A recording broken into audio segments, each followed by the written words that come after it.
आप सभी को जय मसीह की। तो आइए आज के इस सेशन को प्रार्थना के द्वारा आरंभ करते हैं।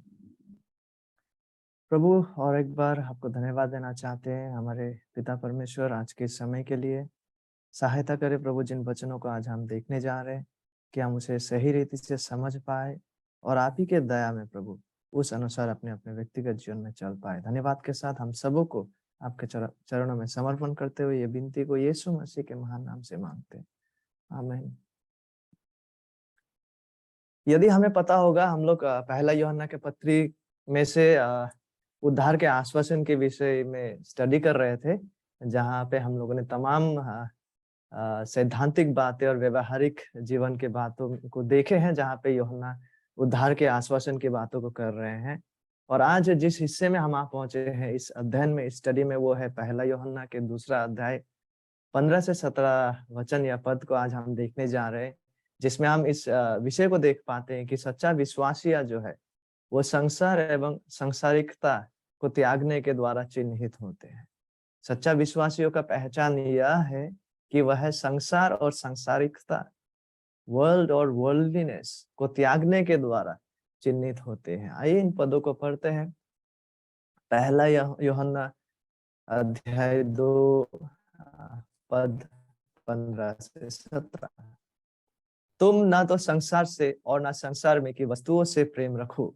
यदि कोई संसार से प्रेम रखता है तो उसमें पिता का प्रेम नहीं है, क्योंकि जो कुछ संसार में है, अर्थात शरीर की अभिलाषा और आंखों की अभिलाषा और जीविका का घमंड, वह पिता की ओर से नहीं परंतु संसार ही की ओर से है। संसार और उसकी अभिलाषाएं दोनों मिटते जाते हैं, पर जो परमेश्वर की इच्छा पर चलता है वह सर्वदा बना रहेगा। यह परमेश्वर का वचन है। और क्या हम जानते हैं कि ऐसे प्रकार के प्रेम है जिससे परमेश्वर बैर या नफरत या घृणा रखता है, और वो है संसार एवं सांसारिकता के प्रति प्रेम। और क्या हमें पता है कि ऐसे प्रकार के मित्रता भी है जो परमेश्वर से शत्रुता रखते हैं। जिस मित्रता में अगर हम बने हैं तो उस मित्रता में बने रहने के द्वारा परमेश्वर से शत्रुता रखना होता है, और वो है संसार से मित्रता करना। एक सच्चा विश्वासी बनने का एक पहचान, बहुत सारा पहचानों में से एक पहचान यह है कि परमेश्वर जिन विषयों से प्रेम रखता है, हम उन विषयों के प्रति प्रेम रखने में बढ़ते जाते हैं। और साथ ही साथ परमेश्वर जिन विषयों को नापसंद करते हैं, जिन विषयों से बैर रखते हैं, हम उन विषयों को नापसंद या बैर रखने में भी बढ़ते जाते हैं। परमेश्वर के पवित्र और सिद्ध प्रेम जो है वह यह मांग करता है कि जो परमेश्वर के प्रेम से सहभागी हुए हैं और परमेश्वर से प्रेम रखते हैं, वे लोग हर उन विषय वस्तुओं से घृणा भी करें जिससे परमेश्वर घृणा करता है। ठीक है, यह परमेश्वर के पवित्र और सिद्ध प्रेम इस वास्तविकता का मांग करता है कि जो उनके प्रेम के सहभागी हुए हैं, ताकि वे लोग उस वस्तुओं से भी घृणा रखे जिससे परमेश्वर घृणा करता है। इसलिए जब हम भजन में पढ़ते हैं, हम देख पाते भजन का 97 का 10 पद में लिखा हुआ है यहोवा के प्रेमियों, बुराई से घृणा करो। और आगे जब हम भजन 119 में पढ़ते हैं, 104 वचन में वहां लिखा हुआ है, तेरे उपदेशों के कारण मैं समझदार हो जाता हूँ। और ये कैसा समझदारी है? इसलिए मैं सब मिथ्या मार्गों से बैर रखता हूँ। और जब हम नीति वचन में पढ़ने लगते हैं, अध्याय 6 के 16 से 19वां पद, वहां हम देख पाते 6 वस्तुओं से यहोवा बैर रखता है, वरन 7 है जिनसे उसको घृणा है, अर्थात घमंड से चढ़ी हुई आंखें, झूठ बोलने वाली जीभ और निर्दोष का लहू बहाने वाले हाथ, अनर्थ कल्पना करने वाले मन, बुराई करने को वेग दौड़ने वाले पांव, झूठ बोलने वाला साक्षी और भाइयों के बीच में झगड़ा उत्पन्न करने वाला मनुष्य। So this are the things, ये वस्तुओं से यहोवा जो है बैर रखता है। परमेश्वर इन सब विषयों से घृणा करता है क्योंकि यह पापयुक्त विषय है, और विशेषकर यह विषय जो है यह परमेश्वर के सिद्ध और पवित्र प्रकृति, गुण एवं अभिव्यक्ति से संपूर्ण रूप से विपरीत और विरोध में है। और जब हम यूहन्ना का पत्री को पढ़ने लगते हैं और जिस हिस्से में आज हम आ पहुंचे हैं, यूहन्ना भी इन हिस्से में यह बता रहा है कि किस वस्तुओं से परमेश्वर बैर रखता है। और यूहन्ना विशेषकर यहाँ पे संसार की बात को करता है कि परमेश्वर जो है वो संसार और साथ ही साथ संसार की प्रेम करने वाले से भी यहोवा जो है बैर रखते हैं। और उद्धार के आश्वासन के जांच को प्रस्तुत करते हुए यूहन्ना अब इन बातों को भी सामने रखता है जिसको आज हम स्टडी कर रहे हैं, जहां पे वो सबसे पहले संसार से प्रेम ना करने का आदेश को देता है। पहला यूहन्ना 2:15 के पहला हिस्सा। उसके बाद यूहन्ना क्या करता है, संसार से प्रेम ना करने का कारणों को वो व्यक्त करता है। पहला यूहन्ना 2:15 के दूसरे हिस्से से 17 तक, जिसमें से सबसे पहला वो इस कारण को देता है कि क्यों संसार से प्रेम नहीं करना है विश्वासियों का संबंध में, क्योंकि एक विश्वासी मसीह में जो है, because of who we are in Christ, क्योंकि हम मसीह में जो है और परमेश्वर ने मसीह में होकर हमारे लिए जो किया है। और दूसरा कारण क्या है, क्योंकि संसार में जो है, संसार जो कर रहे हैं। और तीसरा, क्योंकि संसार का गंतव्य जो है, संसार जिस ओर जा रहा है। तो आइए सबसे पहले इस आदेश को देखते हैं जहां पे संसार से प्रेम ना करने का आदेश को दिया गया है। इस पद को पढ़ना चाहूंगा, पहला यूहन्ना 2:15 के पहला हिस्सा। तुम ना तो संसार से और ना संसार में की वस्तुओं से प्रेम रखो। देखिए, यह समझौता ना किया जाने वाला आदेश है। It's a command that we are not to compromise. इस आदेश का पालन किया जाना चाहिए जब हमसे कहा जा रहा है कि हम संसार से और ना संसार में की वस्तुओं से प्रेम रखें। और यहाँ पे जो प्रेम शब्द है, इसका मतलब है पापयुक्त अभिलाष, पापयुक्त इच्छाओं को रखने के द्वारा चाहना। ठीक है, तो इस रूप से हमें इस अभिलाषों को नहीं रखना है। और क्या है वो जिसको त्यागने का आदेश यहाँ दिया जा रहा है? क्या है वह जिससे प्रेम, लालसा, चाहत ना रखने की आज्ञा हमें दिया जा रहा है? और वो है स्पष्ट रूप से संसार और संसार में की वस्तुओं। अब ये संसार और संसार में की वस्तुओं है क्या जिससे हमें प्रेम नहीं रखना है?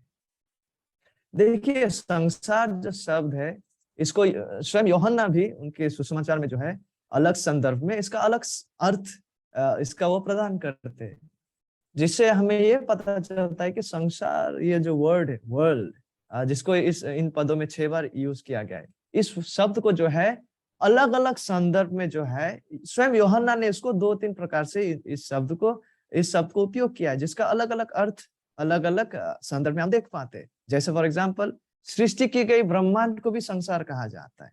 और हमें जिस संसार से प्रेम ना करने को कहा जा रहा है वो यह नहीं है।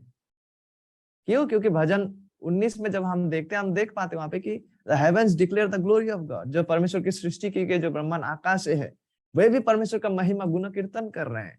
तो यहाँ पे जिस संसार से हमें प्रेम ना करने को कहा जा रहा है वो यह नहीं है। और दूसरा, संसार शब्द को ऐसे भी उपयोग किया गया है मानव जाति या मानव जाति का संसार या मानव जाति का निवास स्थल के रूप में। और हमें इससे भी बैर रखने के लिए या इससे प्रेम ना करने के लिए नहीं कहा जा रहा है, क्योंकि परमेश्वर ने मानव जाति में से लोगों को प्रेम करते हुए अपने पुत्र को भेजे। तो फिर यह संसार, जिस संसार का बात को यूहन्ना यहाँ कर रहा है अपने पत्री में, जिससे हमें प्रेम नहीं करना है, नहीं रखना है, वो क्या है? तो फिर ये पहला 2 अर्थ नहीं है, ठीक है, इसलिए मैंने इसको रेड में रखा, ये नहीं है। तो फिर यह है क्या? यह तीसरा अर्थ है। यह दुष्ट पापयुक्त प्रणाली या सिस्टम है, जीने का एक तरीका है जो शैतान द्वारा शासित है, जो मनुष्य की पापमयता से इस संसार को संचालित करती है। ठीक है, तो this is the evil system, प्रणाली, दुष्ट सिस्टम को दर्शाता है, जीने का एक तरीका जो शैतान द्वारा शासित किया जाता है। इसलिए जब हम आगे यूहन्ना का पत्री में ही पढ़ते हैं, पहले यूहन्ना का पत्री 5 अध्याय 19वां पद में हम देख पाते हैं, लिखा हुआ है, हम जानते हैं, ठीक है, लिखा हुआ है कि हम जानते हैं कि हम परमेश्वर से है, विश्वासी लोग, और सारा संसार उस दुष्ट के, शैतान के वश में पड़ा है। So he is the one who is ruling this world, this system. और यूहन्ना का सुसमाचार में भी जब हम पढ़ते हैं, इस शब्द को इसी रीति से वहां भी उपयोग किया गया है। यूहन्ना 15 अध्याय 18 पद, यीशु मसीह कहता है कि यदि संसार वंस अगेन तुमसे बैर रखता है तो तुम जानते हो कि उसने तुमसे पहले मुझसे भी बैर रखा है। तो इसलिए ये जो संसार शब्द है, यह संसार शब्द जो है जिसको यूहन्ना यहाँ यूज कर रहा है और जिसका उपयोग हम पत्री में भी देख पाते हैं, यह परमेश्वर के संपूर्ण सृष्टि को नहीं दर्शा रहा है, और यह सामान्य रूप से मानवता भी नहीं, बल्कि यह दुष्ट, पापयुक्त, भ्रष्ट, शैतानी सिद्धांत, विचारधाराएं और प्रेरणाएं है जो पतित मानवता को उत्तेजित और परिचालित करते हैं परमेश्वर, परमेश्वर के मसीह और परमेश्वर के लोगों से बैर रखने। तो यह है संसार।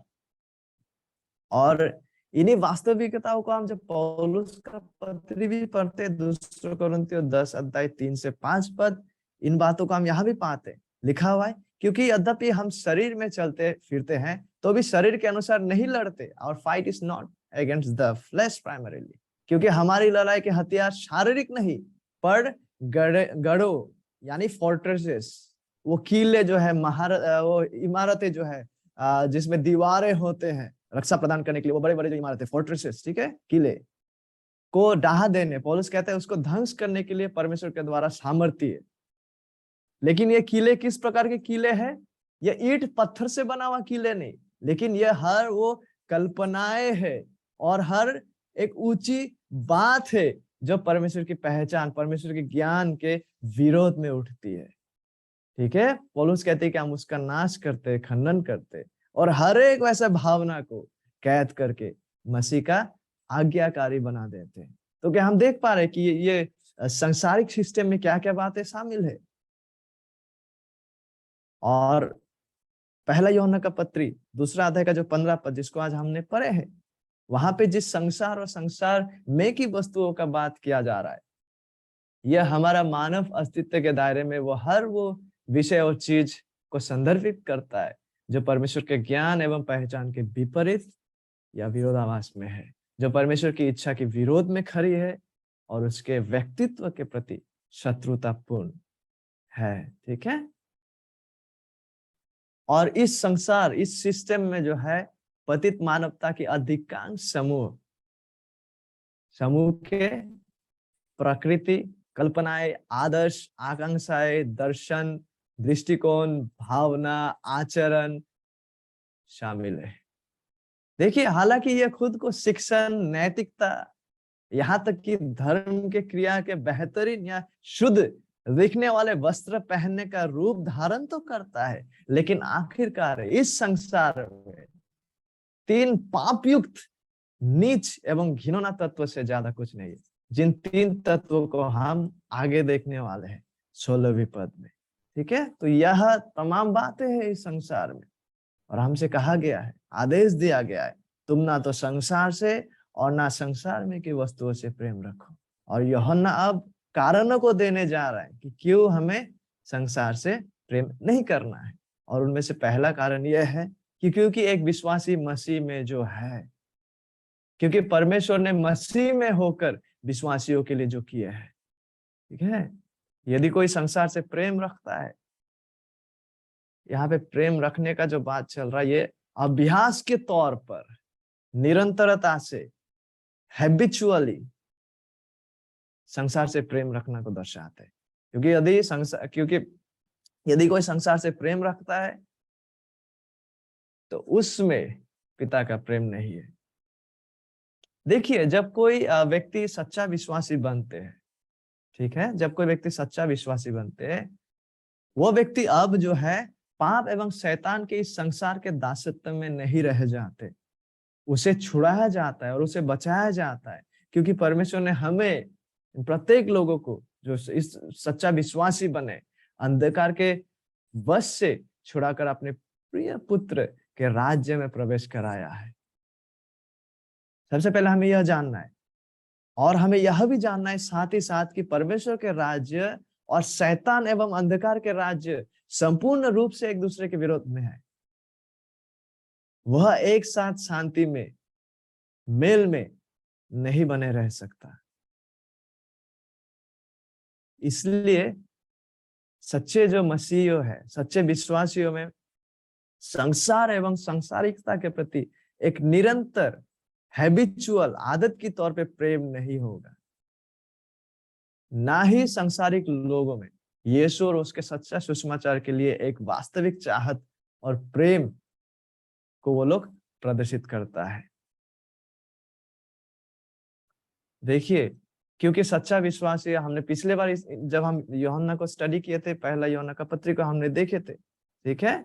इसलिए क्योंकि सच्चा विश्वासियों का पाप यीशु के नाम से क्षमा हुए हैं, क्योंकि सच्चा विश्वासी परमेश्वर पिता को जान गए हैं, क्योंकि विश्वासी बलवंत है और परमेश्वर का वचन उनमें बना रहता है, और क्योंकि विश्वासिया उस दुष्ट पर जय पाई है, क्योंकि विश्वासिया उसे यानी कि परमेश्वर को जो आदि से है उन्हें जानते हैं और जान गए, उनके साथ उनका घनिष्ठ संबंध स्थापित हुए हैं because of all of this truth. क्योंकि परमेश्वर ने हमारे लिए जो किए हैं मसीह में, क्योंकि विश्वासिया यीशु मसीह के द्वारा जो है, इसीलिए विश्वासी लोग जो है संसार से निरंतरता से अभ्यास के तौर पर प्रेम नहीं करेगा, वरन सच्चा विश्वासिया संसार एवं सांसारिकता को त्यागने में बढ़ेगा, चाहे वो धीरे से ही हो क्यों ना। और उसे त्यागने के द्वारा विश्वासिया चिन्हित होगा कि वो सच में परमेश्वर के संतान है। और यहाँ पे हम सतर्क वाणी को भी देख पाते हैं, और वो यह है कि यदि कोई संसार से प्रेम रखता है, यदि कोई व्यक्ति संसार से अभ्यास के तौर पर निरंतरता से ऐसे हैबिट ऑफ लाइफ अपरिवर्तित रहकर बगैर सच्चा मन फिराव के प्रेम रखता है, तो इससे यह प्रदर्शित होता है कि उसमें पिता का प्रेम नहीं है, वो पिता से प्रेम नहीं करता है। वो व्यक्ति देमास के जैसा है, और पौलुस देमास के विषय में ऐसा कहते हैं, दूसरा तीमुथियुस 4:10 में जो हम देखते हैं, पौलुस कहते हैं क्योंकि देमास ने इस संसार को प्रिय जानकर मुझे छोड़ दिया है और थिस्सलुनीके को चला गया है। तो यदि कोई संसार से इस रूप से प्रेम रखता है, तो इससे यह प्रदर्शित होता है कि वो देमास के जैसा है, उसमें पिता के प्रति प्रेम नहीं है, ना ही पिता का प्रेम उसमें है। और क्यों कर यह देमास जो है वो पदभ्रष्ट हो गया, एपोस्टेट बन गए, क्या था वो वजह, क्या था वो कारण जिसको पौलुस बताते हैं यहाँ पे, और वो यह था, उसने इस संसार को प्रिय जाना। That's the reason. इस संसार के सांसारिकता को, इस संसार के लुभाने वाले विषय वस्तु को, इस संसार के पाप को, इस संसार के ईश्वर विरोधी भावना, कल्पनाओं, शैतान के छल एवं शैतान के राज्य को उसने परमेश्वर के व्यक्ति, परमेश्वर के राज्य से अधिक प्रिय जाना। अरे डिजास्टर। और उसने परमेश्वर के लोगों, पौलुस के संगति को त्यागते हुए देमास जो है थिस्सलुनीके को चला गया। और थिस्सलुनीके एक ऐसा शहर था उन दिनों जहां सांसारिकता, वर्ल्डलीनेस बसा हुआ था, जहां भौतिकता, मैटेरियलिज्म, जहां अनैतिकता, इमोरलिटी और सारा जो फिलोसॉफिकल प्रलोभने है, उसका वो डेरा था, बसेरा था। तो देमास लव्ड इट। सबको प्रेम करते हुए वो परमेश्वर के लोगों का सच्चा संगति को त्यागते हुए वहां चला जाता है। देमास काफी समय तक पौल के साथ था, बट उसमें कभी भी परमेश्वर के प्रति सच्चा प्रेम नहीं था। वो धार्मिकता का एक मुखौटा पहनता था और अपने अंदर जो ये सारे अभिलाषे छुपा था, जो आखिरकार पौलुस और उनके परमेश्वर के लोगों का संगति को त्यागते हुए जब वो इन सब चीजों को चुनते हुए वो जाता है, उनका सच्चा स्थिति तब प्रदर्शित हो जाता है। और इसको करने के द्वारा देमास ने यह प्रमाणित और प्रदर्शित कर दिया कि वो कभी भी परमेश्वर से सच्चा प्रेम नहीं रखता था। देमास आत्मिक व्यभिचार का दोषी ठहरा। यह एक ऐसा पाप है जिसके खिलाफ याकूब अपने श्रोताओं में से कुछ लोगों को संबोधित करते हुए यह चेतावनी देते हैं। Very straight forward, uncompromising words को रखते हैं याकूब।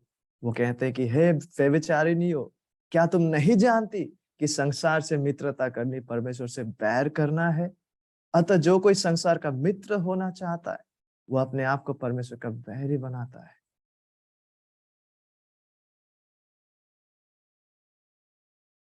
देखिए, इसका मतलब यह बिल्कुल भी नहीं है कि विश्वासी जो है वो संसार से उसको परेशानी नहीं होगी। इसका मतलब यह बिल्कुल भी नहीं है कि विश्वासी लोग संसार के द्वारा प्रलोभित नहीं किया जा सकता। वो बिल्कुल भी नहीं है। देखिए, चाहे जो भी प्रकार का प्रलोभन आए क्यों ना विश्वासी के जीवन में, चाहे वो सांसारिक चीजों को प्राथमिकता देने का प्रलोभन हो क्यों ना, चाहे वो शारीरिक अभिलाष या सांसारिक धन का लोभ इत्यादि का प्रलोभन हो क्यों ना, जो एक विश्वासी का जीवन में आते क्यों ना हो, हमें यह जानना है कि सच्चा विश्वासियों में इसका विरोध, इसका प्रतिरोध करते जाने का सच्चा इच्छा और चाहत होगा। क्योंकि सच्चा विश्वासी या मसीह में नई सृष्टि है, पवित्र आत्मा उनमें बसते हैं और वह संसार के खिलाफ बड़ा संघर्ष करेगा और वो उससे घृणा करेगा। और जब वो उसमें गिरेगा, सच्चा विश्वासी लोग वह ईश्वर भक्ति के शोक से शोकित होकर पश्चाताप करेगा, वो मन फेरेगा, उसका मन टूट जाएगा। देखिए, यह केवल सैद्धांतिक नहीं है विश्वासियों के लिए, बल्कि उसके जीवन में वास्तविक और व्यवहारिक भी है। ये केवल सैद्धांतिक नहीं है। ऐसा नहीं है कि हाँ मैंने पढ़ा है, मैंने देखा है टूटते हुए दाऊद को, मैंने देखा है पतरस को टूटते हुए। ये केवल सैद्धांतिक नहीं, हाँ वो सच है, बट द फैक्ट इज कि यह मैंने अपने जीवन में भी उपलब्ध किए हैं। It is a reality in my life as well. क्योंकि जब मैं गिरता हूं, प्रभु की दया में, ईश्वर भक्ति के शोक से मैं शोकित हो जाता हूं और प्रभु उसके पवित्र आत्मा को भेजकर उसके इच्छा के अनुसार, इब्रानी 12 के अनुसार, वो उसके संतानों को अनुशासित करता है और दोबारा से पवित्रता के मार्ग पर ले जाता है। इट्स ए रियलिटी, ये वास्तविक है परमेश्वर के संतानों के लिए, सच्चा विश्वासियों के लिए। केवल सैद्धांतिक नहीं, पर इट्स प्रैक्टिकल कि हमने इसे अनुभव किया है और हम अनुभव करते जा रहे। लेकिन वह व्यक्ति जो यीशु मसीह में विश्वास का अंगीकार करता है और फिर भी अभ्यास के तौर पर हैबिचुअली परमेश्वर के प्रकृति और इच्छा का विरोध करने वाली चीजों में सुंदरता को पाता है, his delight is in this things, और वहीं पे वो आनंदित होता है और वहीं पर आनंद और आमोद को तलाशता है, तो वैसा व्यक्ति को अपने विश्वास के अंगीकार को लेकर सच में चिंतित होना चाहिए। लेकिन वो व्यक्ति जो मसीह में विश्वास का अंगीकार करता है और साथ ही साथ संसार को तिरस्कार करने में, त्यागने में वो बढ़ते जाते हैं और संसार एवं संसारिक अभिलाषों के ऊपर विजय में प्रगति करते हुए वो अपने आप को पाते हैं। चाहे क्यों ना वो कई बार इसमें गिरे हो, लेकिन प्रभु के दया में अगर वो इन अभिलाषों के ऊपर विजय में प्रगति करते हुए अगर खुद को पाते हैं, प्रभु की दया में, प्रभु पवित्र आत्मा की क्रिया के अनुसार, वचन के आधार पर, तो उस व्यक्ति के लिए, उस व्यक्ति के पास उद्धार के आश्वासन का बड़ा कारण है। क्योंकि एक विश्वासी का जीवन सिद्ध नहीं है, लेकिन संघर्ष से भरा हुआ है। पवित्रीकरण में प्रगति करने का संघर्ष।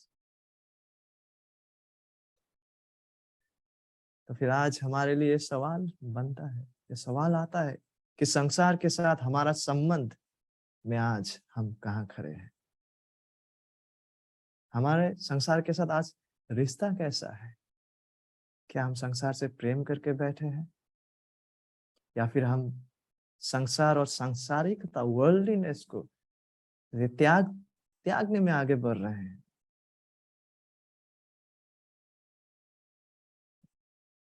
और यूहन्ना आगे दूसरा कारण को देते हैं कि क्यों करके हमें संसार से प्रेम नहीं करना है और संसार की वस्तुओं से प्रेम नहीं करना है, क्योंकि संसार में जो है और संसार जो कर रहे हैं। आइए इस पद को पढ़ते, पहला यूहन्ना 2 अध्याय 16 पद। क्योंकि जो कुछ संसार में है, अर्थात शरीर की अभिलाषा और आंखों की अभिलाषा और जीविका का घमंड, वो पिता की ओर से नहीं परंतु संसार ही की ओर से है। देखिए कि जो कुछ संसार में है, ठीक है, और जो कुछ संसार ही की ओर से है और जो कुछ पिता की ओर से नहीं है, वैसा 3 बातों को यहाँ पे यूहन्ना प्रस्तुत करते हैं। ठीक है, सबसे पहले वो बताते हैं वो क्या है, शरीर की अभिलाषा। फिर वो क्या है, दूसरा आंखों की अभिलाषा, और तीसरा वो है जीविका का घमंड। इससे पहले कि हम इन 3 बातों को देखने लगे, हमें मनुष्य में पाप का वास्तविकता को समझना होगा। ठीक है, देखिए यद्यपि शैतान का प्रणाली, शैतान का जो सिस्टम है, इवल सिस्टम, प्रलोभन को लाता है, इट इज ट्रू, उसके बावजूद हमें यह भी जानना है कि मनुष्य आदम और हवा के पतन के बाद से, ठीक है, जो भी मनुष्य जन्मे यीशु मसीह को छोड़ के, वो अपने माँ के गर्भ से ही पापी है। ठीक है, पाप मनुष्य के हृदय में बसते हैं। पतित मनुष्य पापयुक्त क्रिया इसलिए करते हैं क्योंकि वह प्रकृति से ही पतन के बाद, ठीक है, पापी है। और पाप के इस गंभीरता, इस वास्तविकता को समझते हुए यूहन्ना यहाँ जो है पाप को उत्तेजित और बढ़ावा देने के लिए संसार द्वारा उपयोग किया जाता 3 प्रणाली की बात को वो करते, जिनमें से सबसे पहला है शरीर की अभिलाषा। शरीर की अभिलाषा क्या है यह शरीर? देखिए इस शब्द को भी बाइबल में 2-3 प्रकार, कई प्रकार से इसका भी अर्थ है, जो अलग अलग संदर्भ में इसका अर्थ अलग है। लेकिन यहाँ पे शरीर शब्द का अर्थ है कि मनुष्य के पतित होने या उसकी अपरिवर्तित अवस्था में उसकी प्राकृतिक नैतिक भ्रष्टता को दर्शाते हैं। ठीक है, जो नैतिक भ्रष्टता उसके सोच विचार, उसके भावनाएं, उसके बुद्धि, इच्छा, उसके व्यवहार को नियंत्रित करता है, यह शरीर है। मनुष्य के पतित होने, ठीक है, या उसके अपरिवर्तित अवस्था में उसके प्राकृतिक नैतिक भ्रष्टता को यह दर्शाते हैं। और ये जो अभिलाषा, जिस अभिलाषा का बात को यहाँ पर यूहन्ना कर रहा है, वो शरीर का अभिलाषा है। और अभिलाषा शब्द को भी जो है ना, नया नियम में अच्छे और बुरा दोनों प्रकार के चाहत या लालसा या आकांक्षा को व्यक्त करने के लिए उपयोग किया गया। लेकिन यहाँ पर यह अभिलाषा जो है, यह शरीर की अभिलाषा है, या यह शरीर की अभिलाषा है, यानी पापयुक्त, बुरा, भ्रष्ट हृदय की तृष्णा या लालसा है, जो अभिलाषा पाप द्वारा प्रभावित एवं परिचालित है और परमेश्वर के खिलाफ विद्रोह करता है।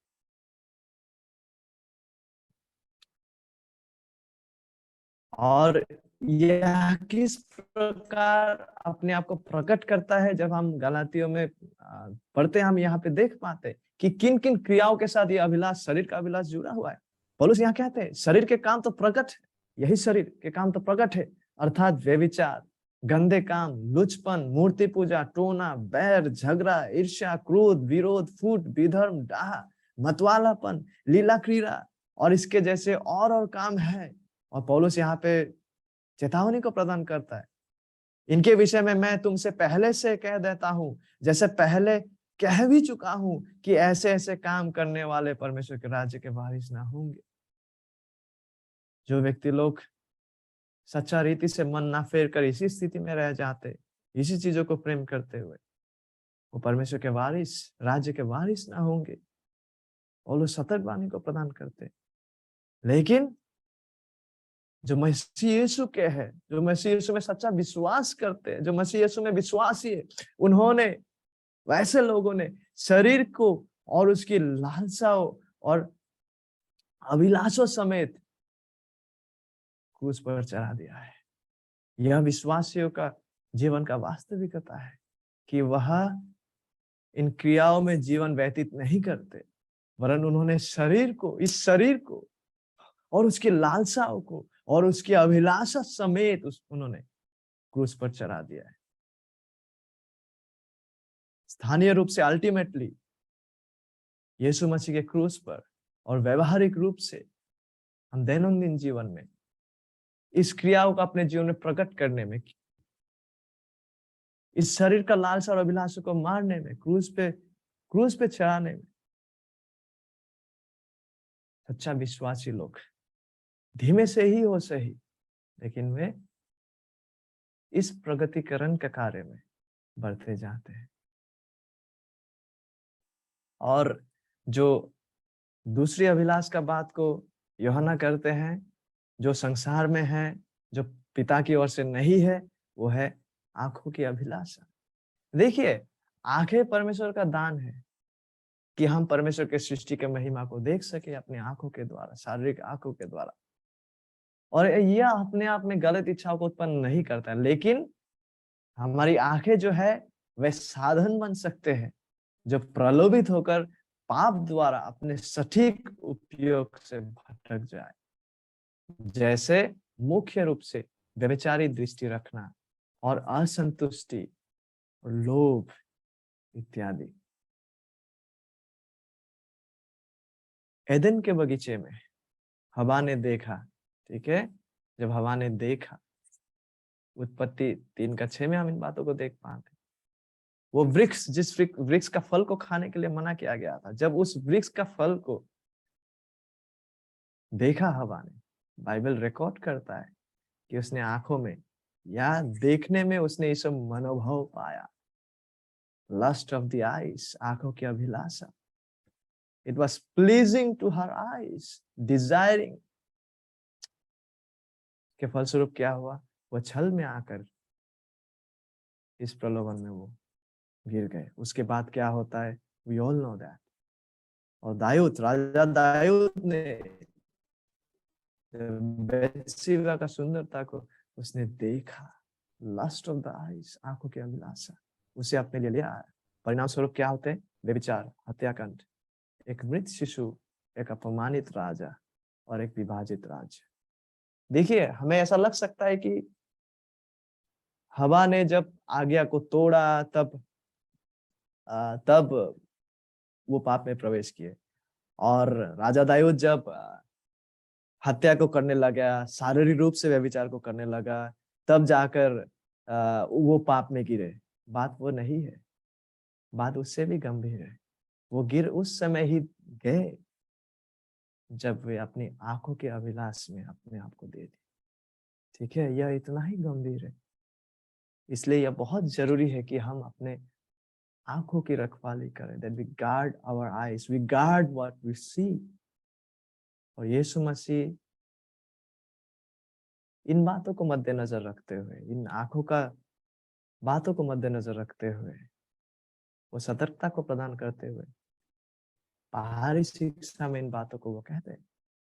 तुम सुन चुके हो, मत्ती 5:27-29, तुम सुन चुके हो कि कहा गया था कि व्यभिचार न करना, परंतु मैं तुमसे यह कहता हूं कि जो कोई किसी स्त्री पर कुदृष्टि, व्यभिचारी दृष्टि, आंखों के अभिलाष के द्वारा वो दृष्टि डाले, वो अपने मन में उससे व्यभिचार कर चुका है। और यह ना ही केवल स्त्री की ओर कुदृष्टि डालने को दर्शाते हैं, बट इट इम्प्लाइज कि यदि कोई महिला भी पुरुष की ओर कुदृष्टि को डाले, even that will come under कि वो व्यभिचार कर चुका है। 29वां पद में यीशु मसीह कहते हैं, यदि तेरी दाहिनी आंख तुझे ठोकर खिलाए तो उसे निकालकर अपने पास से फेंक दे, क्योंकि तेरे लिए यही भला है कि तेरे अंगों में से एक नाश हो जाए और तेरा सारा शरीर नरक में न डाले जाए। यहाँ पे बात यह नहीं है कि हम सर्जरी करके अपने आंखों को निकालें, लेकिन बात यह है कि हम इस अभिलाष के साथ, इस अभिलाष के खिलाफ लड़ाई में बने रहे, गंभीरता पूर्वक, that we radically deal with this sin in our life। और आगे यूहन्ना ना ही केवल शरीर का अभिलाष और आंखों की अभिलाष, लेकिन साथ ही साथ वो जीविका का घमंड के विषय में भी बात करता है, जो इस संसार में है, जो संसार की ओर से है, जो पिता की ओर से नहीं है। जीविका का घमंड, यह अपने स्वयं के जीवन शैली पर घमंड करना को दर्शाता है। उसके पास जो है और वो जो करता है उस पर घमंड करना को दर्शाते हैं। उसके अहंकार उसकी बाहरी परिस्थितियों से संबंधित रखते हैं, चाहे वो उसका धन हो, चाहे वो उसका पद, मैं इस पद में हूं, you must bow down to me, या उसके पोशाक, वेशभूषा इत्यादि।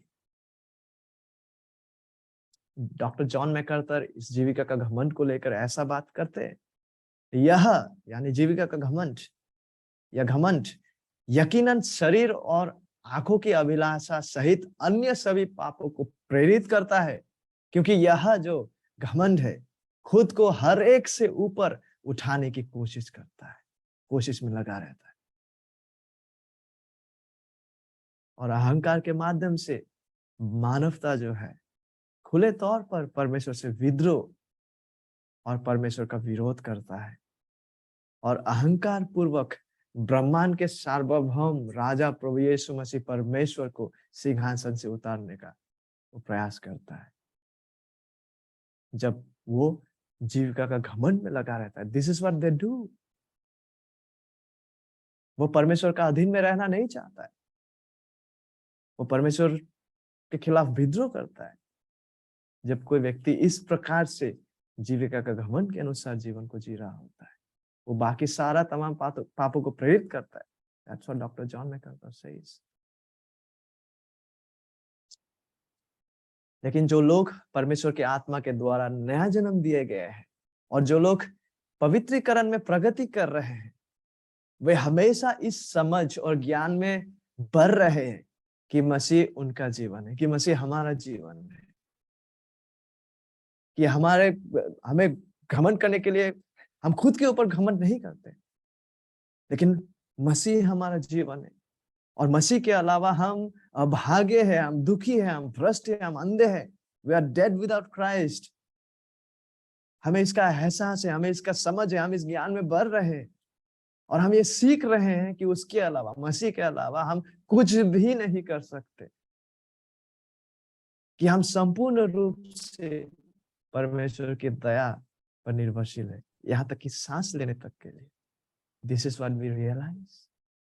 सच्चा विश्वासी लोग, और आखिरकार विश्वासियों का जीवन का यह गवाह है जिसे हम प्रकाशित वाक्य 4:11 में देख पाते हैं। This is what we lovingly, joyfully, willingly, humbly, with meekness अंगीकार करते हैं।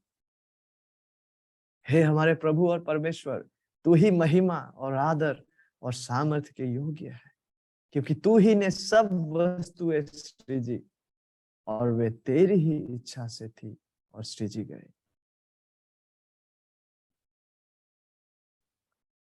एंड आखिरकार हम तीसरे विषय में आप पहुंचे। अभी तक में हमने देखे कि यहाँ पे हमें आदेश दिया जा रहा है कि हम संसार और संसार में की वस्तुओं से प्रेम ना रखें, और प्रेम ना रखने का कारणों को हमें बताया जा रहा है, क्योंकि एक विश्वासी मसीह में जो है, पहला कारण क्योंकि परमेश्वर ने उसके लिए जो किए हैं मसीह में, और दूसरा क्योंकि संसार में जो है, हमने जिन तमाम विषयों को देखा और संसार जो कर रहा है इन चीजों के द्वारा, और तीसरा क्योंकि संसार का गंतव्य जो है, क्योंकि संसार जिस ओर जा रहा है, दैट्स व्हाई हमें संसार से प्रेम नहीं करना है।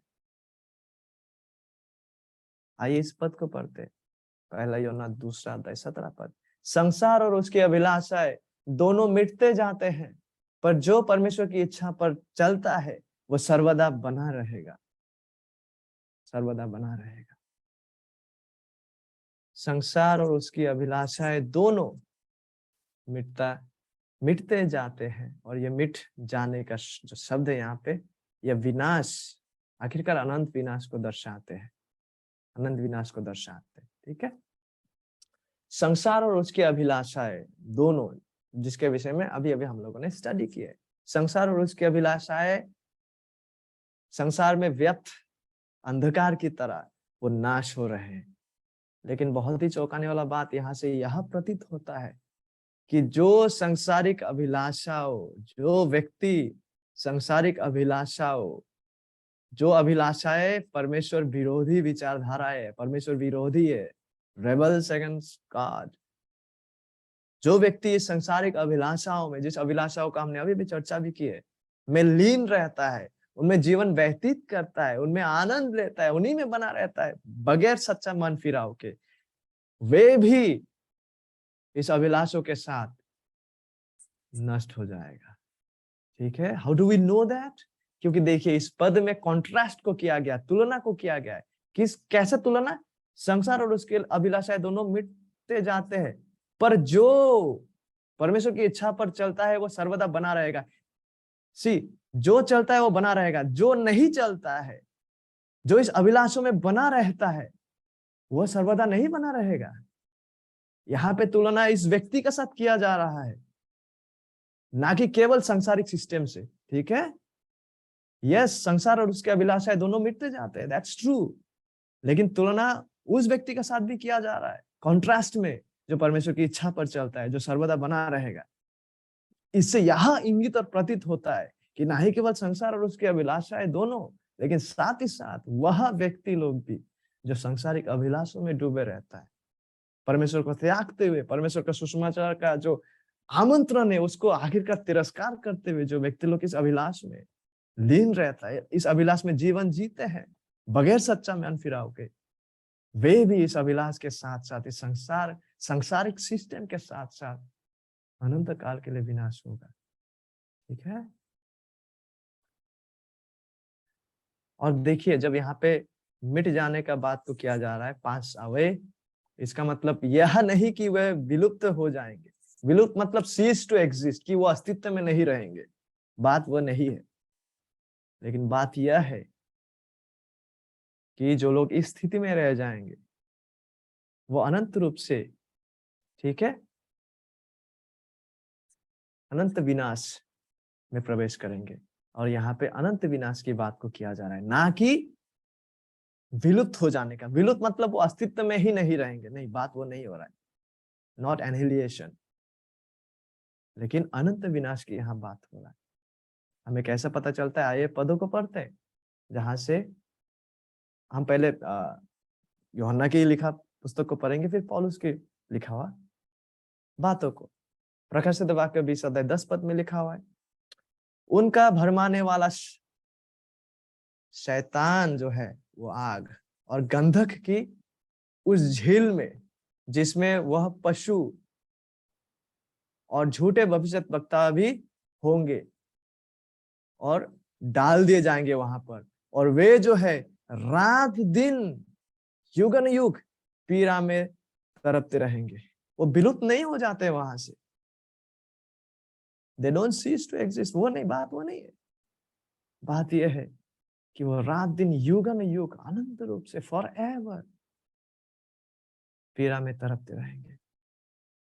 पौलुस ऐसा कहते हैं दूसरे थिस्सलुनीकियों 1 अध्याय 8-9 पद में, और जो परमेश्वर को नहीं पहचानते और हमारे प्रभु यीशु मसीह के सुसमाचार को नहीं मानते, वो इस सुसमाचार को तिरस्कार करते, अल्टीमेटली रिजेक्ट करते, परमेश्वर उससे पल डालेगा, प्रभु यीशु मसीह उससे पल डालेगा। वे प्रभु के सामने से और उसकी शक्ति के तेज से दूर होकर अनंत विनाश का दंड पाएगा। ठीक है, तो संसार और सांसारिक अभिलाषाएं, साथ ही साथ जो इस सांसारिक अभिलाषों में डूबे रहते हैं, इसमें ही आखिरकार अपना आनंद को तलाशते जाते, इसमें ही चिपके रहते, इसमें लीन रहते, बगैर सच्चा मन फिरा और सच्चा पश्चाताप के। प्रभु यीशु मसीह का सच्चा सुसमाचार को आखिरकार तिरस्कार करते हुए, त्यागते हुए, वे लोग भी अनंत विनाश में डाल दिए जाएंगे अनंत काल के लिए। युगन युग वे भी पीड़ा में तड़पते रहेंगे। ये बातें केवल भयभीत करने के लिए नहीं, but this is real. Bible इन बातों को पेश करता है, और यूहन्ना भी इसी बातों की ओर देखते हुए इन बातों को कर रहा था। संसार और उसकी अभिलाषाएं दोनों मिट जाते। दिस इज सो रियल, जो एक दिन घटने जा रहा है। इसीलिए सुसमाचार इतना महत्वपूर्ण है, इसलिए प्रभु यीशु मसीह का समाप्त कार्य इतना बहुमूल्य है, जो हमें परमेश्वर का न्याय, परमेश्वर का क्रोध से बचाकर परमेश्वर के आनंद में प्रवेश कराते हैं। इसलिए प्रभु यीशु मसीह का समाप्त कार्य को सुसमाचार कहा गया। वाकई में it is a glorious good news, क्योंकि वही प्रभु यीशु मसीह वह एकमात्र मार्ग, सत्य और जीवन है। और साथ ही साथ इसीलिए सुसमाचार को दूसरों के साथ बांटना भी इतना आवश्यक बन जाता है, क्योंकि सुसमाचार ही वह सामर्थ है, परमेश्वर के निमित्त वह सामर्थ जो प्रत्येक विश्वास करने के वालों के लिए उद्धार को जो प्रदान करता है। उद्धार के निमित्त जो सामर्थ है परमेश्वर का, वह है प्रभु यीशु मसीह का सुसमाचार। दैट्स व्हाई द गॉस्पेल, प्रभु यीशु मसीह का सुसमाचार इतना महत्वपूर्ण बन जाता है कि हम खुद भी बचे और दूसरों के साथ भी बांटे। और यूहन्ना यहाँ पे आखिरकार इन बातों को रखते हैं। पहला यूहन्ना 2 अध्याय 17 में, पर जो परमेश्वर की इच्छा पर चलता है वह सर्वदा बना रहेगा। ये बातें सत्य को प्रदर्शित करता है, स्टेटमेंट ऑफ फैक्ट। पर जो परमेश्वर की इच्छा पर चलता है वह व्यक्ति सर्वदा बना रहेगा।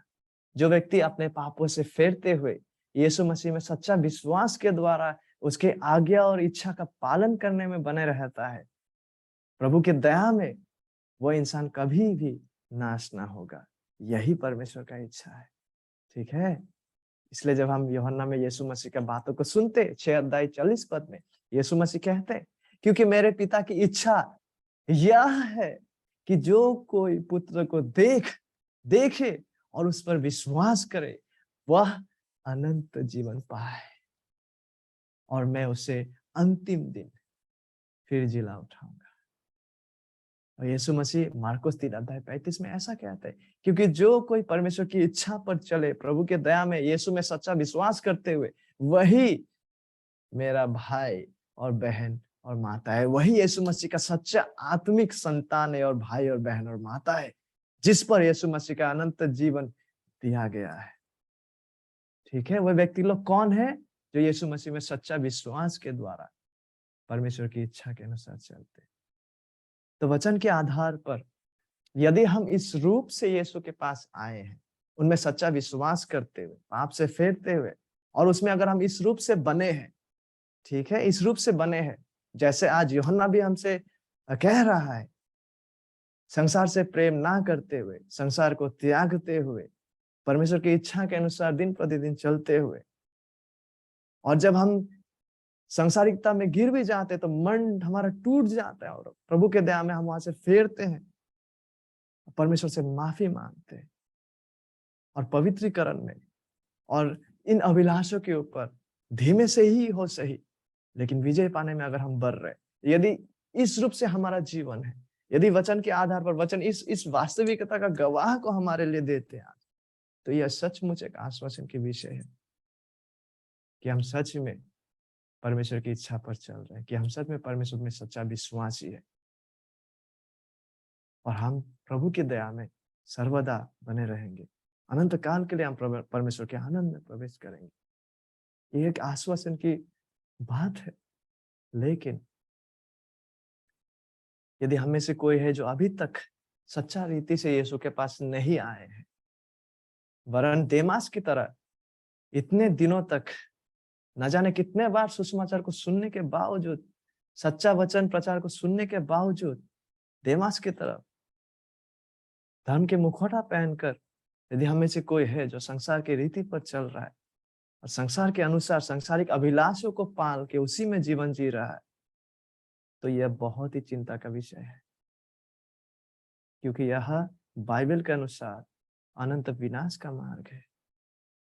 और आज आप एक निर्णय को ले, आज आप प्रभु यीशु मसीह का इन बातों को सुने, जिन बातों को आपके सामने रखने वाला हूँ, प्रभु यीशु मसीह का इस बुलाहट को आप सुने, और आज ही वो दिन हो कि आप लौट के उनके पास आए। May today be the day, now be the time, क्योंकि अब कहा गया है कि उद्धार का दिन है, आज उद्धार का दिन है, अब उद्धार का समय है। यदि हमारे बीच कोई है जो इस रीति से जीवन जी रहा है, माय डियर फ्रेंड, आज आप प्रभु यीशु मसीह के इन बातों को सुने, इस आदेश को सुने और सटीक प्रतिक्रिया को प्रभु के दया में आप दे। यीशु मसीह कहता है सकेत फाटक से प्रवेश करो। This is an command, this is a command. ये एक आदेश है कि आप सकेत फाटक से प्रवेश करें। यदि आप अभी तक सकेत फाटक से प्रवेश नहीं किए हैं तो आज अभी इसी वक्त आप इस फाटक से प्रवेश करें। सकेत फाटक स्वयं प्रभु यीशु मसीह है, उनमें सच्चा विश्वास के द्वारा प्रवेश करें, क्योंकि चौड़ा है वो फाटक और सरल है वो मार्ग जो विनाश को पहुंचाता है। वो मार्ग जिसमें सांसारिक अभिलाषे जुड़े हुए, जहां पे व्यक्ति लोग सांसारिक अभिलाषों के अनुसार जी रहे हैं। सरल है वो मार्ग, लेकिन वो विनाश को पहुंचाते, और बहुत से है जो उसमें प्रवेश करते हैं। क्यों कर आप विनाश होना चाहेंगे जब परमेश्वर यीशु मसीह की ओर से होकर आपको उद्धार की मार्ग आपके सामने प्रस्तुत कर रहा है? Why would you want to perish when God in and through Jesus Christ has provided the way of salvation for you? सकेत फाटक से प्रवेश करें, क्योंकि चौड़ा है वो फाटक और सरल है वो मार्ग जो विनाश को पहुंचाते हैं, और बहुत से लोग उसमें प्रवेश करते हैं। क्योंकि सकेत है वो फाटक और कठिन है वो मार्ग। यस, वो कठिन है क्योंकि हम हमारा शारीरिक अभिलाषों से वहां लड़ाई कर रहे हैं। हम हमारे पापों के खिलाफ शैतान के रीतियों से लड़ाई कर रहे हैं, क्योंकि ये मार्ग जो है जो जीवन को पहुंचाता है, ये कठिन है क्योंकि यह पवित्रता का मार्ग है, ये परमेश्वर के वचन अनुसार जीने का मार्ग है। लेकिन यह वो मार्ग है जो जीवन को पहुंचाते। तो आइए इस सकेत फाटक से प्रवेश करने के द्वारा इस मार्ग में, क्योंकि थोड़े ही है जो उसे पाते हैं। तो बगैर विलंब के, क्योंकि इंसान के जीवन वेपर की तरह है, वाष्प की तरह है, इसलिए यदि आप अभी तक यीशु मसीह के पास सच्चा रीति से नहीं आए हैं, may you consider what Jesus is saying here। आप प्रभु यीशु मसीह के इन बातों की ओर अपना कान को दे और इस सकेत फाटक यानी कि प्रभु यीशु मसीह में सच्चा विश्वास के द्वारा प्रवेश करें और इस मार्ग में प्रवेश करें। इस मार्ग से होकर आए पवित्रता का मार्ग, आज्ञा पालन का मार्ग, सांसारिक अभिलाषों के खिलाफ लड़ाई करने का जो मार्ग है, इसमें आप आए, क्योंकि यही वो एकमात्र मार्ग है जो जीवन को पहुंचाते हैं, और थोड़े ही है जो उसको पाते हैं। और प्रभु की दया में ये थोड़े लोगों में हम लोग भी शामिल हो। आइए प्रार्थना करें। प्रभु, आपको धन्यवाद देना चाहते हैं आज के इस दिन के लिए। और प्रभु, आज जो भी सत्य को हमने आपके वचनों के द्वारा देखे हैं, अब यह जिम्मेदारी और जवाबदेही हमारा बनता है कि हम इस अनुसार आपके वचनों के प्रति सटीक प्रतिक्रिया को देते हुए इसका पालन करने में अपने जीवन को बिताएं। और प्रभु सहायता करें, यदि हमारे बीच कोई है जो अभी तक अपरिवर्तित स्थिति में है, आप उन्हें सहायता करें सच्चा परिवर्तन में प्रवेश करने के लिए, इस सकेत फाटक में प्रवेश करने के लिए आप सहायता करें प्रभु। और साथ ही साथ हमें सामर्थ्य दे प्रभु, ताकि हम आपके दया में अपने जीवन में प्रभु शारीरिक अभिलाष, आंखों के अभिलाष, जीविका का घमंड से लड़ाई करते हुए और संसार के प्रति प्रेम ना करते हुए, वरन आपकी इच्छाओं के अनुसार जीवन को जीते हुए आखिरकार अनंत राज्य में प्रवेश करने के द्वारा आपको महिमा पहुंचाए। धन्यवाद के साथ हम सबको आपके चरणों में समर्पण करते हैं। सारा आदर, सम्मान और महिमा आप ही को देके विनती यीशु मसीह के महान नाम से मांगते हैं, आमीन।